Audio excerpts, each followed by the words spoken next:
When making a slider in Roblox Studio, we need to know what we want to do. Here we need to figure out how far the mouse pointer is from the beginning of the slider relative to the size of the slider, giving us a product which represents the output of the slider. So now we can code this.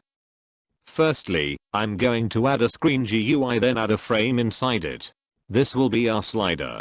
Now I'm going to move it and resize it. You can do this to your liking. Now I'm going to add a local script to the slider. Inside the script I'm going to make a function which will update the slider.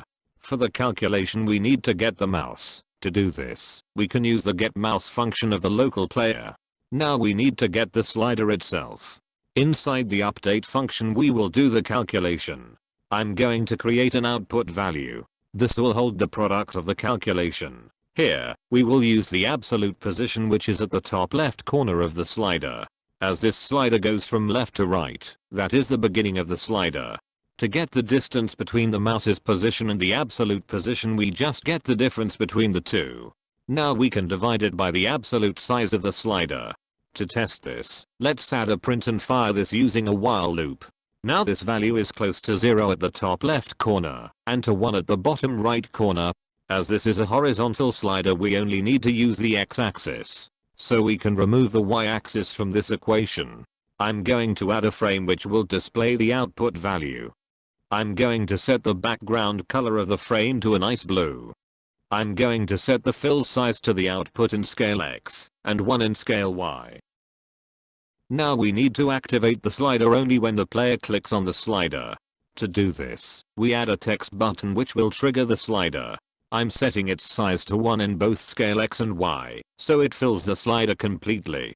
I'm going to set the background transparency to 1 and remove the text.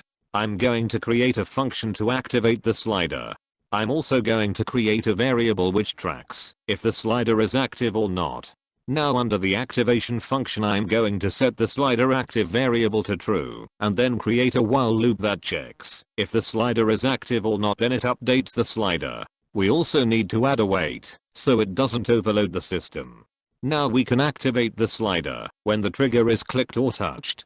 Using the user input service we can detect if the player has stopped interacting with the slider.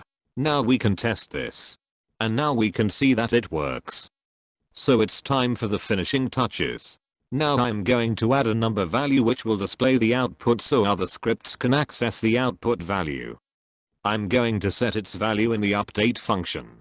I'm also going to update the fill according to the output value in the beginning, so we can set a starting value. Now I'm going to add a text label to show the output. I'm going to set its size to 1 in scale X and 0.5 in scale Y, and I'm going to change its background transparency to 1. I'm also going to change its anchor point and position, so it is always centered. Now under the update function we can set its text to the round of the output multiplied by 100. This is to remove the decimal. Remember, we also need to update the text in the beginning. Now we can see this works. Now we can smoothly tween the fill. To do this, we can use the tween service. I'm going to create a custom tween info. Now we tween the fill only if the output value is not equal to the number value's value. We do this so the fill only updates once when the slider changes, as if the slider is same for 2 consecutive cycles the number value's value will be equal to the output value. Now some may want the text to tween alongside the fill. I personally don't like this, but to do this, we stop updating the text in the update function. Now we check when the size of the fill has changed, and we update the text there. Here we use the fill scale size X instead of the output value. This works as we are tweening the fill scale size X to the output value. We can see that it works. Now we can set a custom maximum and starting value.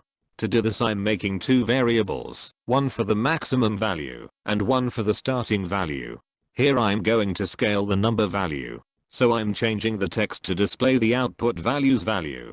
To scale the output we multiply it by the maximum value minus the starting value. Then we add the starting value to the product. But now, the tween check will not work as the number value's value is equal to the scaled value, and not the output value. To fix this, we just check if it is equal to the scaled value. Now we are calculating the scaled value twice, so we can make a variable to store it and use that. Now we can see that a custom maximum value and starting value has been set. For now I will reset this back to 0 to 100. Now I will make the slider look good. Firstly, I'm going to switch out the normal frame of the slider for a canvas group as it properly clips the corners. Now I will round the corners using a UI corner. Now I will add a UI stroke. I'm changing its thickness to 2 and its color to a dark gray. I'm also going to change the font of the text and give it a stroke too. I'm going to change the fill's color to white. Then I'm going to set the background color of the slider to dark gray. Now the slider is complete. We can see that it works properly. Thanks for watching, and I'll see you guys next time.